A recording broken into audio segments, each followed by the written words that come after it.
গাজায় ইসরায়েলের নৃশংস বোমা হামলায় প্রাণ গেল আল জাজিরার 4 সাংবাদিকের।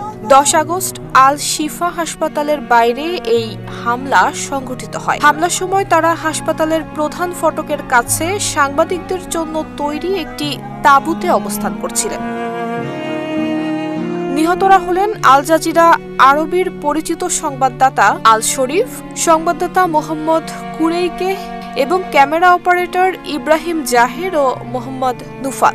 আল জাজিরা এই ঘটনাকে তীব্র নিন্দা জানিয়ে বলেছে, তাদের সাংবাদিকদের বিরুদ্ধে ইসরায়েলি বাহিনীর ধারাবাহিক উস্কানিমূলক কর্মকাণ্ডের অংশ এই হামলা। এর আগেও আল জাজিরা ইসরায়েলি প্রতিরক্ষা বাহিনীর বিরুদ্ধে তাদের সাংবাদিকদের টার্গেট করার অভিযোগ তুলেছিল। এদিকে আইডিএফের দাবি, আল শরীফ একজন সাংবাদিকের ছদ্মবেশে হামাসের একটি সন্ত্রাসী সেলের প্রধান হিসেবে কাজ করতেন। তবে আইডিএফের হামলায় নিহত অন্য 3 সাংবাদিকের বিষয়ে কোনো মন্তব্য করেনি। ওয়ালটন এখন দেশের সীমানা পেরিয়ে পৌঁছে গিয়েছে 50টিরও বেশি দেশে।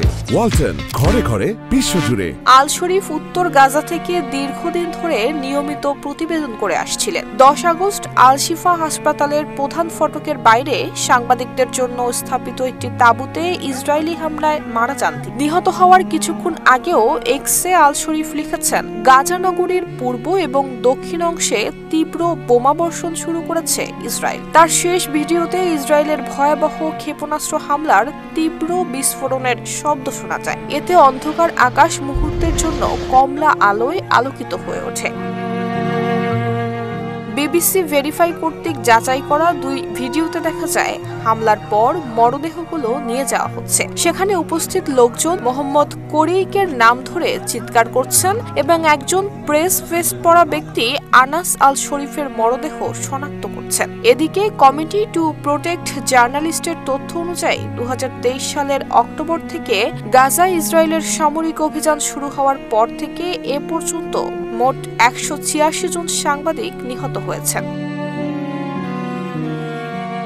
নুসরাত জাহান মেহেক, ঢাকা পোস্ট।